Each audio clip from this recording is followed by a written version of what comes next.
presented and when was these results presented? Let me put it that way. So the first 12-week result was presented in ASICON 2018, and we had been following up the So what has been entire the cohort. follow-up further that you have seen in these studies? That's what So I'm we trying to have, get at. That you have yeah, further data now from the time you last presented. So where are yes. these graphs heading now? Yeah, so it's a very relevant question, and we were very much interested in looking at both the short-term and the long-term goals. And what we did realize was that I have not presented the data as of yet, so I can't give out the details. But overall, the trend is that the body weight reduction slightly plateaus off as you go start moving towards the target BMI. So the body weight reduction that was very significant at the end starts coming down, but the patients remain at their glycemic targets even on the long term. Okay. Dr. And Supritak, can so as you saw in the first study, so do you think that there era is coming when we can keep the metformin away and we can start with the dulaglutide and the SGLT2 inhibitors? Do you think that data is suggesting that? So do you mean my study? This do you see in the next few years, as the data is emerging, so can we start apart from metformin only with the GLP-1 RA agonist weekly and the SGLT2 Absolutely, inhibitors? absolutely, sir. And as my previous speaker, Dr. Kovil, has kindly pointed, with the data coming in from EACN update of the guidelines that we see, metformin no longer remains as the first line. But there is also a very interesting data that has been published very recently that metformin excretes glucose through feces. Now, we wonder whether we might have added advantage beyond the ones that we already know about, the mechanism of action. For example, SGLT2 pees out glucose. If metformin actually excretes glucose, I think that might have additional pleiotropic benefits, which we are not aware of. But I think we're clearly moving away from metformin being the first line in a selected group of patients who has got a background of either atherosclerotic cardiovascular disease or heart failure or CKD. And I think it can be done where we can only look at the GLP-1 receptor analogs and without the metformin. Lastly, for the benefit of the audience, we have got LEADER trial, we have got Sustain 6 trial, we have got Harmony trial, and we have got Rewind trial. So why should we go prefer for the dulaglutide and not from other, from the all the message is coming that even with the when the tablet of the semaglutide will be coming, so do you think that that will be a major advantage from moving from the injection to oral? So the data also suggesting that the CV benefits are more somewhat better with the semaglutide. Do you think so?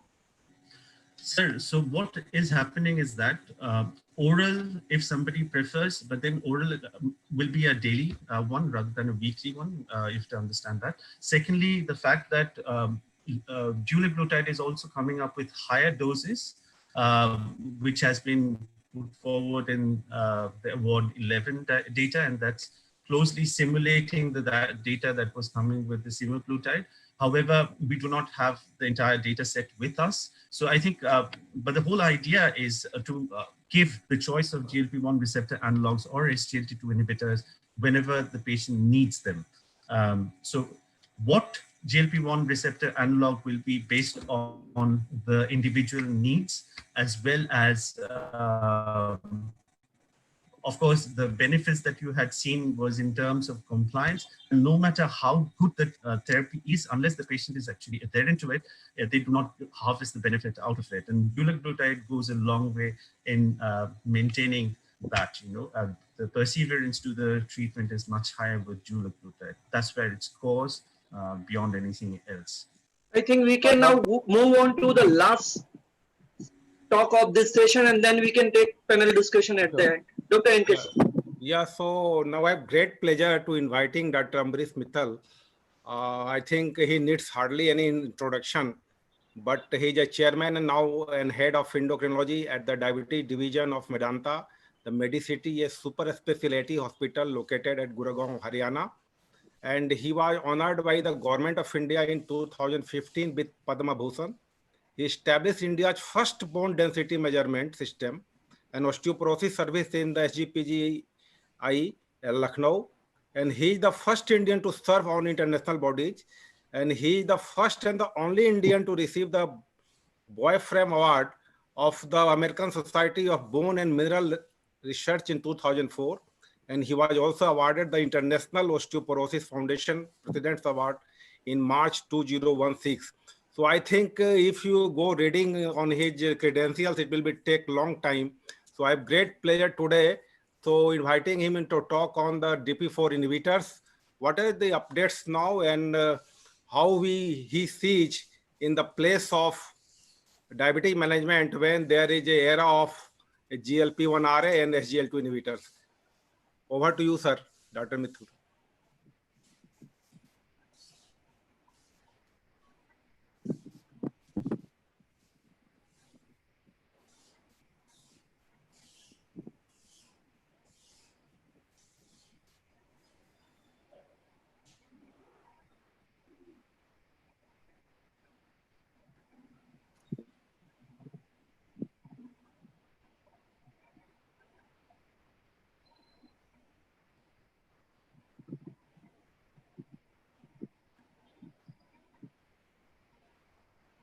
Sir, You'll have to unmute yourself. Sir, you have to unmute.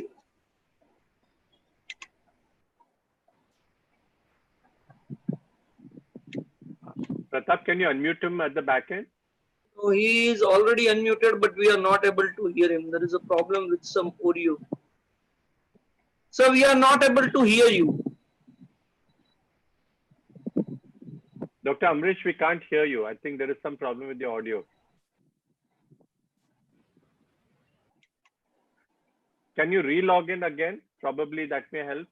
Sir, you may log out and re-log in again. That will probably serve this provide solution. Just try to re-log in. No. Can I call you on the phone? I'll call you on the phone, sir. Dr. Amrish Mittal is now unmuted already. No, but we are not able to hear him. There is a problem with audio. So I think you need to re-log in. But now he has to just check, I think, his volume. This.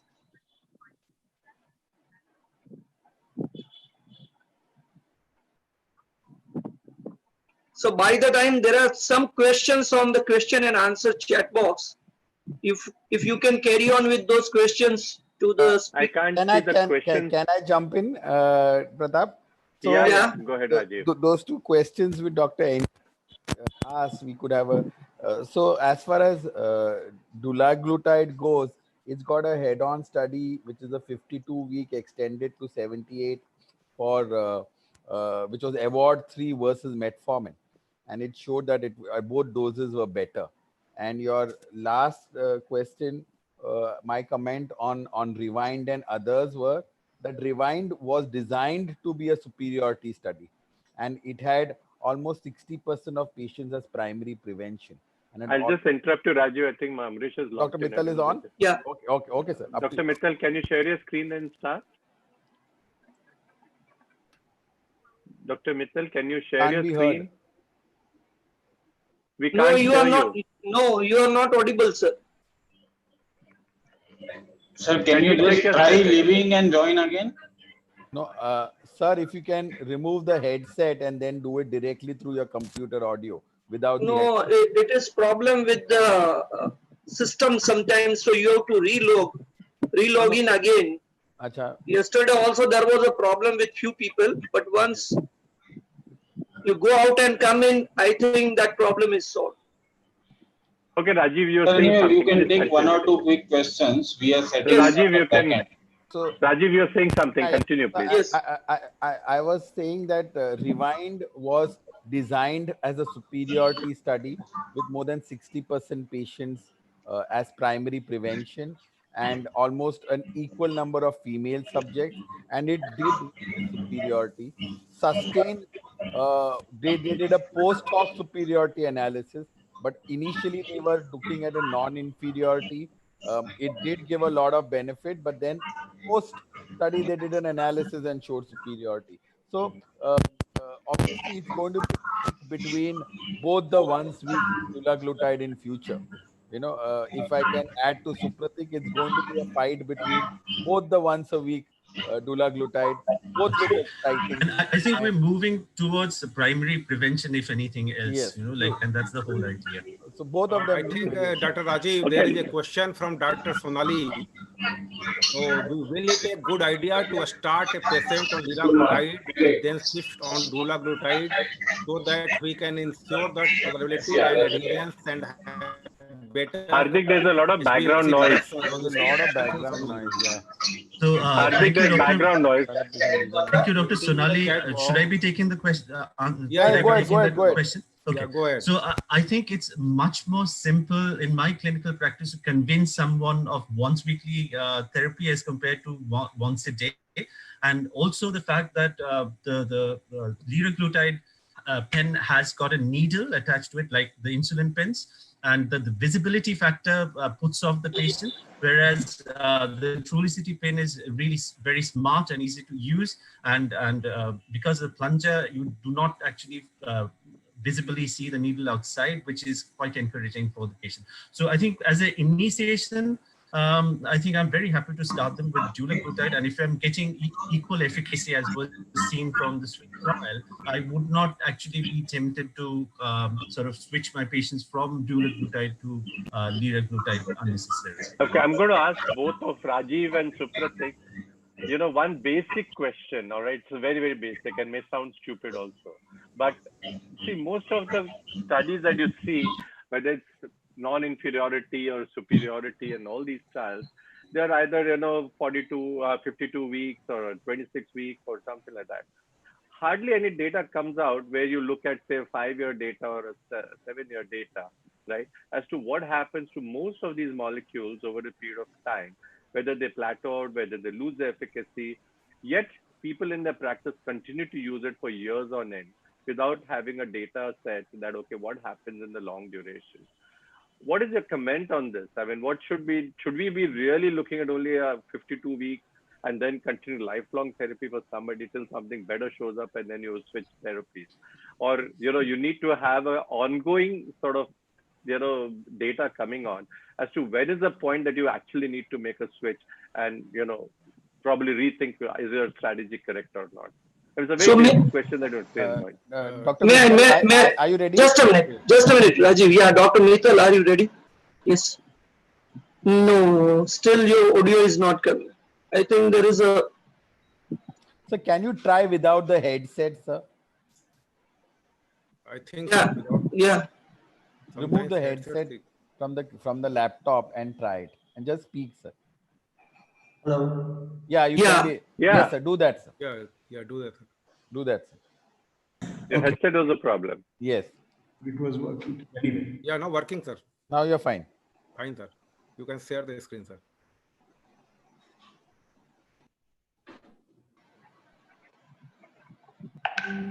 Yeah. No, I can't see my screen. Wait. Yeah, we can see your slides. We can see your slides. Okay. You can start. Yeah, this is. Now we can see. Perfect. Fine. Wait, one second. Is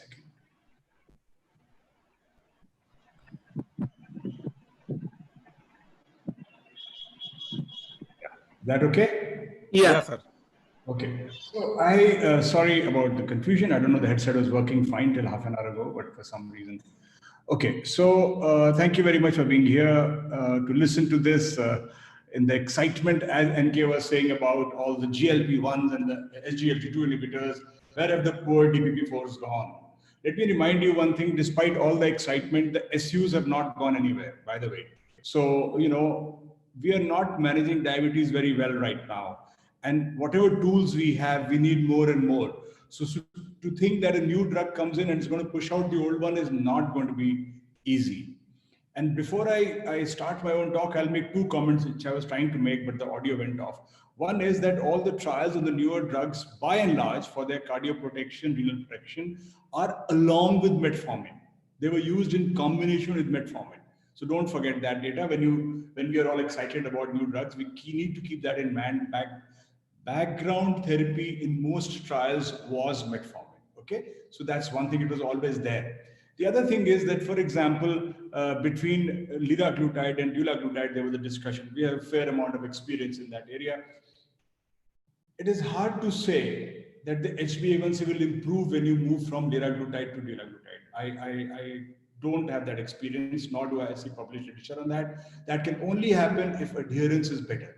In terms of efficacy in glucose lowering, I don't think there's any convincing evidence that dulaglutide is superior. It's about the same, maybe marginal difference, but I would not say someone who's not doing well on lira, you shift them to dula and their A1C will improve. I don't think that's the message we should send out. That study might have shown that, but we should look at the reasons very carefully. So I'll come back to what I have to talk about, that is DPP-4 inhibitors. And as I said, it's a very sort of relatively unsexy topic right now. There's nothing new that I have to tell you. I'll just quickly go over it and place them in the current context. The history of incretin is very interesting, and you know that basically Pavlov, you know of the Pavlov, the dog experiment. So Bayliss and Starling are the ones who worked really on pancreatic secretion. And it is in the early part of the 20th century, 1902, 1901, that's the period when they were really working on that. And they are the ones who first showed exocrine pancreatic secretion, and then the concept of an endocrine pancreatic secretion.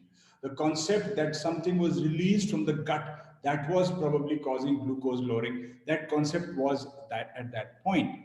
And the fact that substances released from a particular organ or part of the body could have an effect distant from that.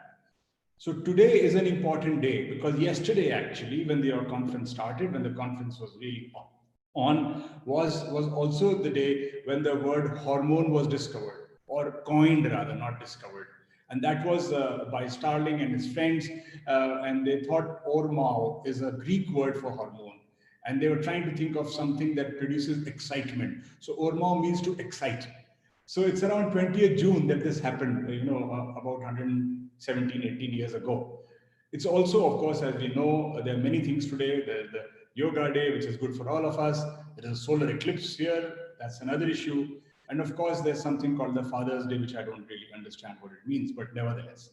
So we'll now talk about some of the father-like molecules, because gliptins have moved to that zone now from being the new kids. They're drugs that have really been there. So let's talk a little bit about discovery of incretins, and I told you about Starling's work here.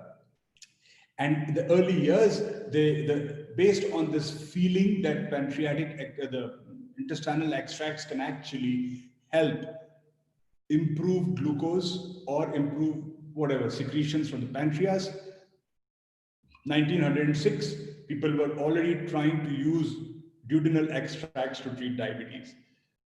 In 1923, and around the same time, the word secretin was coined. So you have the word hormone and the word secretin, and the understanding that this is how it happens. And then it was shown that when the sugar is high, then these hormones work better, secretin that is. And then what exactly did secretin contain? They actually isolated the secretagogue component and called it incretin. And incretin is a word that actually means intestinal secretion of insulin. So this is how the whole thing works. This is the concept of an incretin, and it's humbling to realize how much time ago, it's more than a century ago, that all these things were understood actually. So, of course, the modern incretin science really started with Mike Knox experiment, whom we've heard and seen many times, who showed that in type 2 diabetes, incretin effect is actually reduced. Small landmark study, which really changed the way we think. And then, of course, the other big thing was the Gila monster story and the discovery of Exendin. And then, of course, it was shown that endogenous GLP-1 was actually broken down by the DPP-4 enzyme.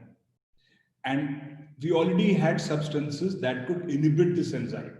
So once this whole loop was complete, it was understood that if you block the DPP4 enzyme by the use of DPP4 inhibitors, you will actually get a higher endogenous GLP-1, and in a very simplistic way, that will stimulate the pancreas to secrete more insulin, suppress glucagon and other actions. We're not going into that. And then people started, doing these pro-bio drug readies. There were all those things basically licensed to Merck. But in 2005, which is actually 15 years ago, incretin science, Exendin was the first incretin-based therapy to be approved for human use. And shortly afterwards, around the same time, sitagliptin was the pioneering first gliptin that was approved for human use. And it came to India very soon after that.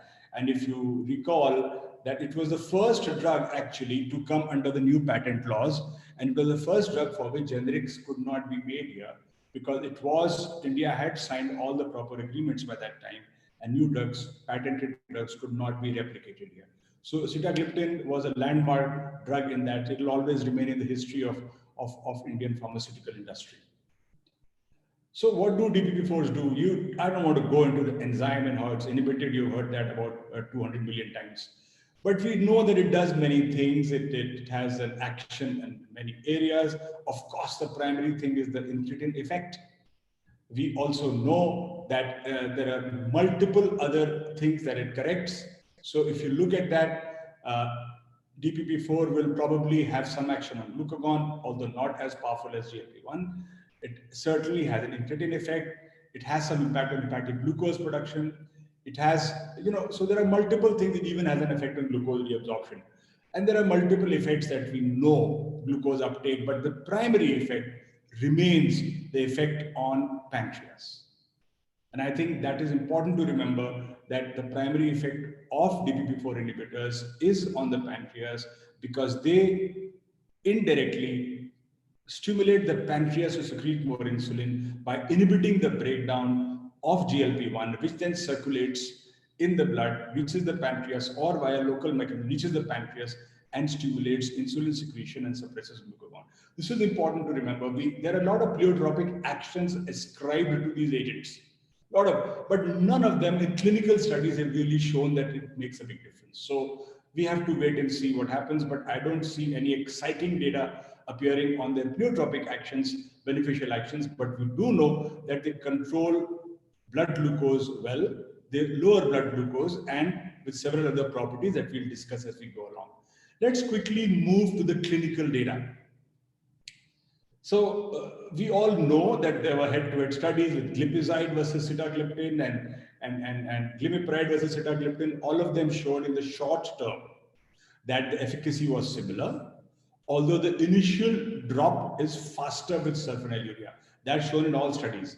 Whether you use the recent Carolina group of studies or whatever, you will find that the initial sharp drop, whether it was an ADOPT study, the initial sharp drop with sulfonylurea is not matched by most other oral antidiabetic agents. But overall, at the end of 24 weeks in some study, 52 in others, you actually found that sitagliptin was 100 milligrams sitagliptin once a day was more or less as effective as a standard dose of sulfonylurea. So the sulfonylurea seem to be more effective because they have an initial faster response. Now, but when you look at durability of data, you find that quite clearly sitagliptin and metformin combination, which is a standard combination that all of us use, is actually quite durable.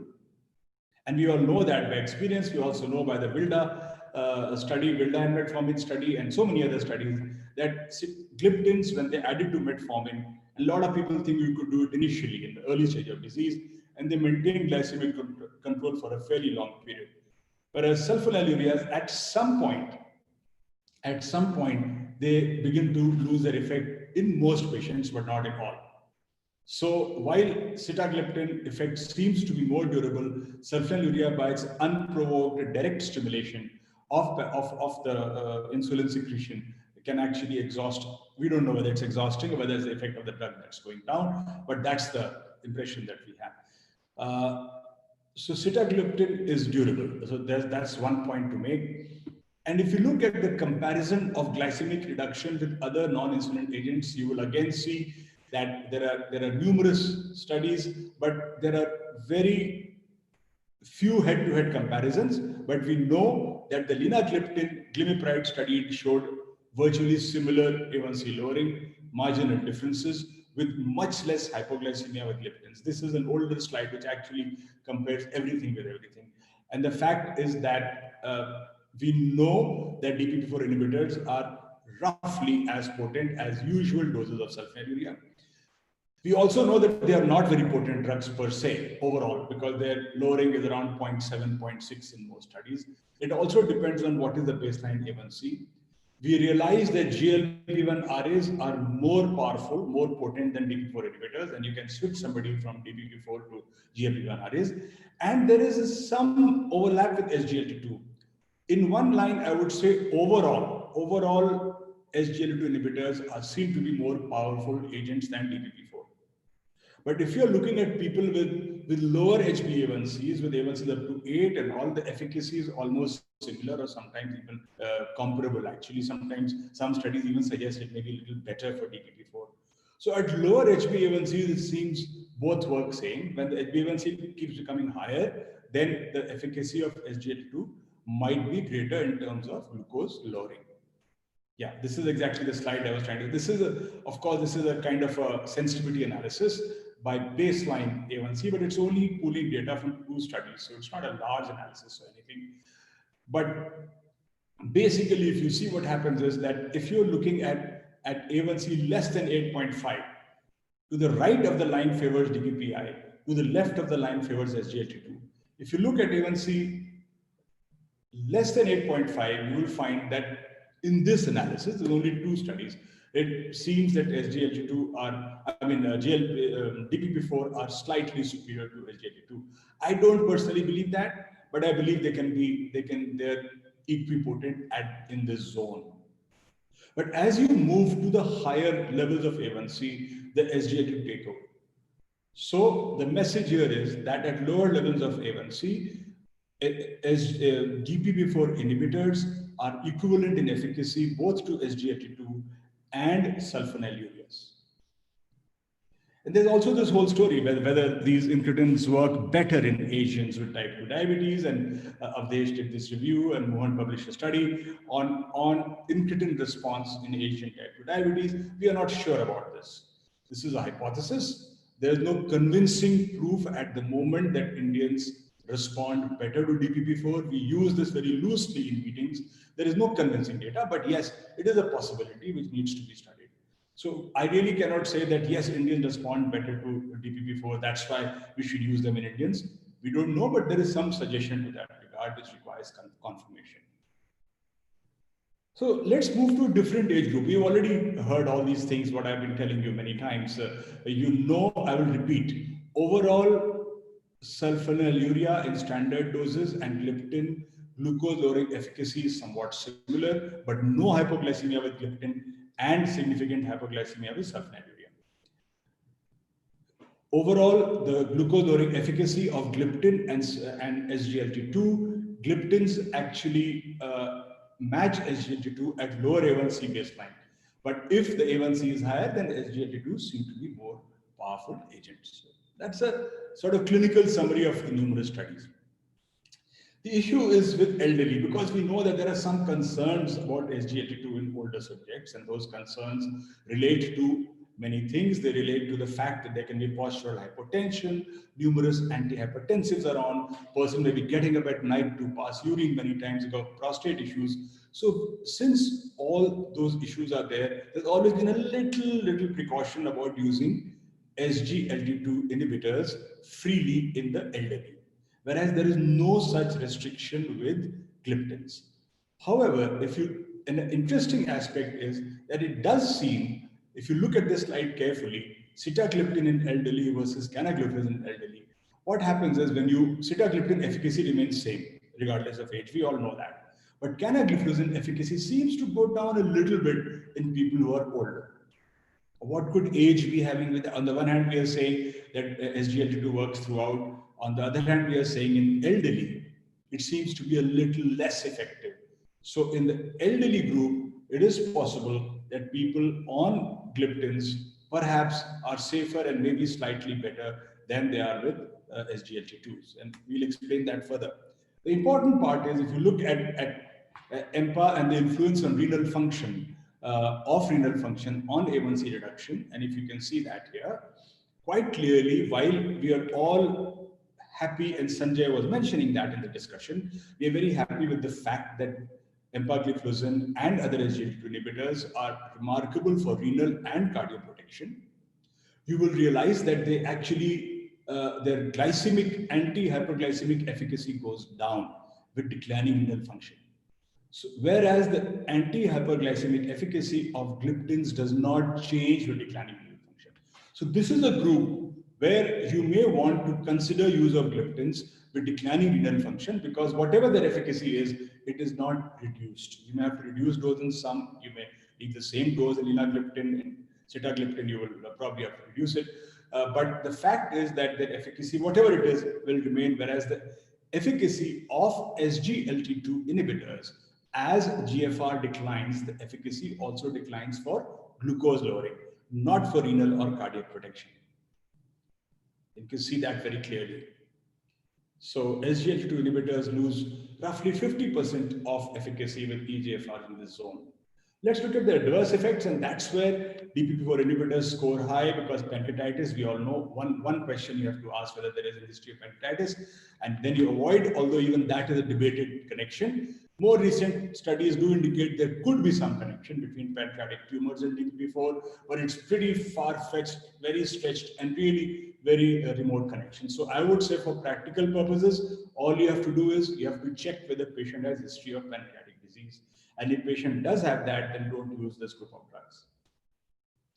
We all know about skin reactions and with some of these, and we know that DPP-4 inhibitors can sometimes cause significant skin reactions. So we need to be aware of that. And there is, of course, the rare skin, very, very rare skin reactions like bullous pemphigoid. I haven't seen any. But the fact is that with some of the gliptins, especially, you can get significant skin reactions. So if that happens, you have to withdraw the drug.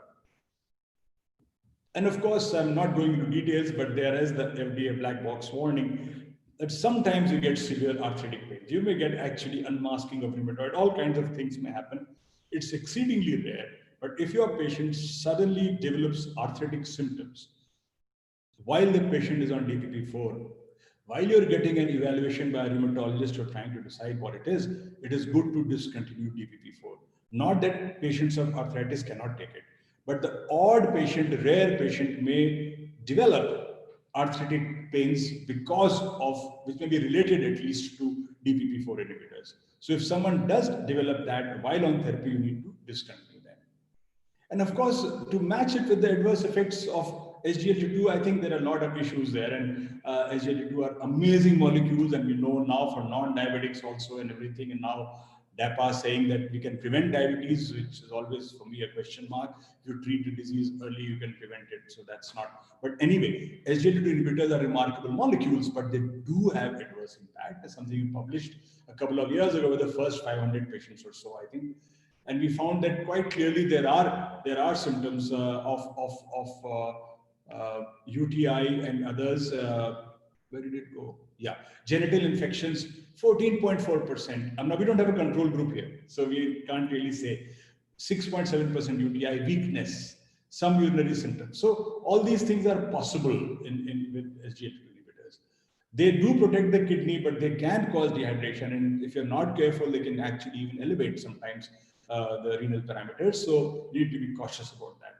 So whereas with gliptins, you have to ask only one question. Do you have any history of pancreatic disease? With SGLT2, you have to ask many questions.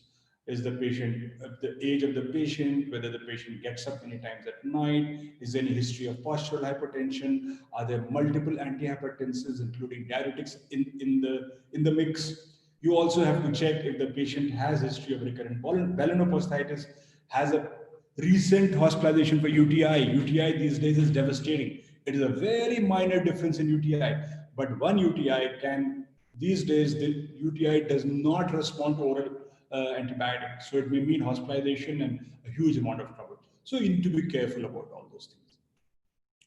And I will not go into Carolina and Carolina because you've heard that today the focus is on sitagliptin. So I will tell you a study I was involved in about very briefly, the TCOS trial, which was quite amazing and which again was completely cardiac neutral. 3-point MACE, or everything you looked at was neutral. And this was by far the first trial on CV outcomes with a gliptin, and one of the earliest CV outcome trials overall. And this actually suggested very clearly that sitagliptin was safe. And then there was a SAXA data, which was confusing, ALLO data, that examined data, that was also going the other way. And now we have solid data on linagliptin also, which shows its safety.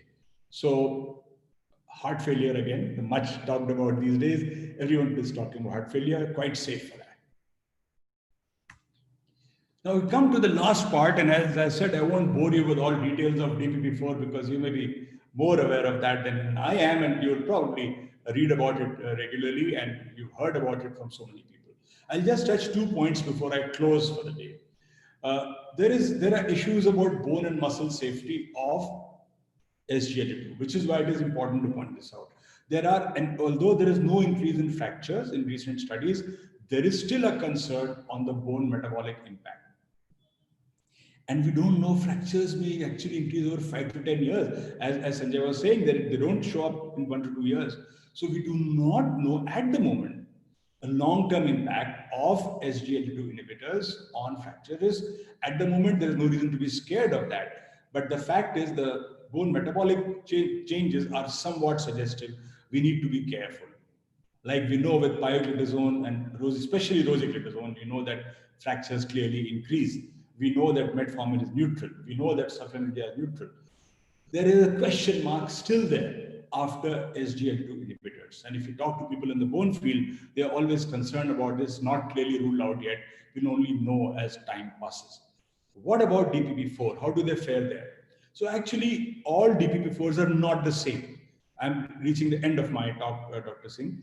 All DPP-4s are not the same. Sitagliptin clearly showed that it has a beneficial effect on bone turnover markers. You can see this decline in bone turnover. When you have a decline in bone turnover, you're actually helping the bone.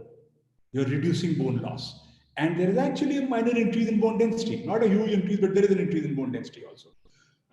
There is no data on fractures, no convincing evidence that it protects from anything, but there is convincing evidence that they are absolutely bone safe. Similar data wasn't there with Wilda and others, and there was some discrepancy. So I've just reviewed this for a large article on impact of anti-diabetic drugs on bone. We are coming out with that very soon with the IOF. And there also, there is a lot of heterogeneity in the response of different gliptins. We do not know about fracture risk, but sitagliptin in particular does seem to be bone friendly. And if you look at this, it's good to have a look at the, there's a busy slide, but look at the risk with glitazones here, okay? The 1.41 odds ratio. SGLT2 inhibitor, the hazard ratio is 1.32, okay? So there is some tendency there, but as I said, I am not such a fantastic, sort of not a great follower of meta-analyses because I think it's the randomized controlled trials that really matter. Meta-analysis gave us some picture, but it is the original data that matters. And while meta-analysis do suggest that there may be a little increase with SGLT2, some studies have suggested that, some have not. We need longer term studies to decide fracture risk. But DPP-4 inhibitors, of course, if you look at the meta-analysis, you will say it's fantastic, but actually it's not that great, but it's neutral, at least neutral. And Sita may possibly be protective, but we are not sure about that. And last couple of slides is about sarcopenia. One of the complaints that people with SGLT2 have, and I'm just putting SGLT2 there because that's what we're choosing every day, right? Is muscle loss. People shrink, right? A lot of patients say that I'm shrinking. Indians, as it is, have low muscle mass. And if they're sort of losing a little bit, although most of it is fat, they lose some muscle also. So there is some concern there. I'm sure you have patients who shrink, who say, we're not feeling good on SGLT2. So DPP-4 actually in sarcopenia, small studies, only 80 elderly diabetics, actually showed better muscle parameters than baseline. So there may be something there which may be of interest. And again, similar thing, skeletal muscle mass. There is some positive effect on skeletal muscle mass. Last 2 years, these studies have started coming out that the impact of DPP-4, I told you about bone, but now also about muscle, might be favorable. And all of you, I know what you're thinking is because I'm interested in bone and muscle, you think that I'm putting these slides there. But this is actual data. I have not made it up just to make the talk interesting. So coming to the end of it, we've already discussed this. They don't produce hypoglycemia. They're DPP-4 are weight neutral, SGLT2 are beneficial for weight, but we also have a host of benefits with SGLT2, which are not there with DPP-4, and they're only neutral there. And they can be used in combination. They have great complementary actions. You all know that. You're all using combinations, so you don't have to labor this point at all. So second-line agent in many individuals, elderly especially, patients with any disease, any comorbidity. Okay, that's very, very important when we prescribe these days. There may even be a role we don't know in COVID hyperglycemia, even that is being discussed. And definitely those who are elderly and at risk of hypoglycemia, risk of sarcopenia, risk of osteoporosis, fragile patients, they remain very interesting drugs. You know the ADA guidelines, I won't bore you with that. We'll leave that. Last slide would be that low risk of hypoglycemia, weight neutral, safe for the heart, few interactions, very little interaction with medication, no timing or dosing issues, and we all know that the compliance with them is really good. And that's the part of the group, not the full group, but part of the group that moved from Medanta to Max, and you introduced me as chairman of Medanta, but actually it's been 6 months that I've been chairman of the Max group of hospitals for endocrinology and diabetes. It hardly matters, it doesn't matter, but thank you very much, thank you. Thank you, sir. It was a really very, very good lecture, and I think this is a very important too. So I see there are 3 questions coming from Dr. Tosif, Dr. Sonali, and Dr. Anil. So first question is the durability of DP4 maintained for 5 years in the clinical practice? And the second by Dr. Sonali is what is the relation of obesity and incretin effect? So whether DP4 inhibitors work better for obese individuals. And lastly, Dr. Anil Agarwal asking that what about the vildagliptin, the maximum written prescription? So what is your also take up? So what is the final message with all these 3 questions? And also please, what is your opinion about the tenaligliptin? So lots of people are interested to know about it from your mouth. Okay, so first was duration. Yes, they work up to 5 years, no problem. Several studies have shown that, and our clinical experience bears that out. That how long they work for, we don't know, but they work for at least 5 years, probably more. What was the second question? That is the obesity and the incretin effect. So they is saying that is there any connection? The better in the obese individuals, DP4 works better. No, not clear. There's no such. There is no solid data to suggest that gliptins work better in obese people. No, there is no such. And lastly, he are asking about the vildagliptin, the maximum written prescription, and maybe the tenaligliptin. So what is your message about it? Has been around for some time. It was one of the first gliptins to be discovered. They fell short because of their lack of CVOT actually in that period. And then now they have these studies which we presented last year about when days were better, and we were at the EASD. So where we spoke a lot about the how the combination of vilda and metformin works very well. Vildagliptin, there's nothing wrong with it, but we do not have the kind of CVOT that we have with Sita and Lina. So you do have a suggestion that it's all right, it's safe, but you do not have the kind of data that we have dedicated CVOT that you have with these other 2 molecules. So Sita and Lina have dedicated CVOT. Sita had it 10 years ago, almost. Okay, so it is there. So vilda is there, and you can use it. Glycemic efficacy, and I'll include teneligliptin in that. Glycemic efficacy in clinical settings seems to be similar for all the gliptins. Maybe Saxa, it's just a feel. It was a little weaker, but the truth is that I don't think that vilda. One meta-analysis showed, again, these meta-analyses are a problem, showed that vilda was maybe slightly more potent than Sita, but it's not a confirmatory. So basically, glycemic efficacy for gliptins, long-term outcome data, the main difference is in CVOTs, And so neither teneligliptin has no CVOT and vildagliptin has a very limited cardiac evidence. Sita and Lina have clean CVOT showing safety. So, Can I ask you a so- question, Dr. Amresh? You presented a slide where you showed presence of sarcopenia with SGLT2, which was not present with DPP4.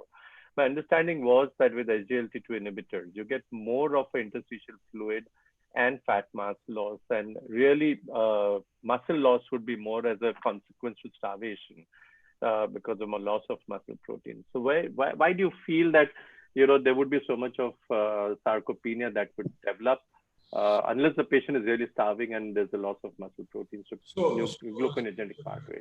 So the slide didn't show SGLT2. I spoke Sir, about. sir, may I interrupt, sir? Can you stop sharing your screen, please?